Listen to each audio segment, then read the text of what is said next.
আসসালামু আলাইকুম বন্ধুরা, স্বপ্না খাতুন চ্যানেলে সবাইকে স্বাগতম। এখানে আমি উচ্ছে, আলু, পেঁয়াজ, রসুন একসাথে কুচি করে কেটে ধুয়ে নিয়েছি।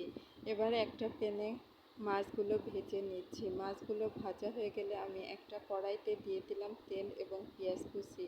এগুলো ব্রাউন কালার হয়ে আসলে তার মধ্যে দিয়ে দিচ্ছি আমার কেটে রাখা তরকারিগুলো। এবার দিয়ে দিলাম ঝাল, হলুদের গুঁড়া ও স্বাদ মতো লবণ ও হালকা সরিষা ও জিরা বাটা। এগুলো দিয়ে আমি ভালোভাবে নেড়ে কষিয়ে নিব। ভালোভাবে কষানো হয়ে গেলে আমি পরিমাণ মতো ঝোলের পানি দিয়ে দিব, কারণ আমরা মাখা মাখা ঝোল খাই, তাই খুব বেশি ঝোল দিচ্ছি না। বন্ধুরা, এভাবে একবার রান্না করে দেখো, একটু তিতে লাগবে না, খুব স্বাদ লাগবে খেতে। অনেকের হাতেই নাকি উচ্ছে রান্না তিতে হয়, তবে তোমরা এভাবে একবার চেষ্টা করেই দেখো না, এটা একটু তিতে লাগে না।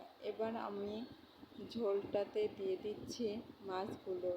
যখন আমার তরকারিটা উতরিয়ে যাবে এবং ঝোলের পানি কমে আসবে, আমি তখন তরকারিটা একটু দেখে নিব যে সিদ্ধ হয়েছে কিনা এবং লবণ চেখে নিব যে লবণ ঠিক আছে কিনা।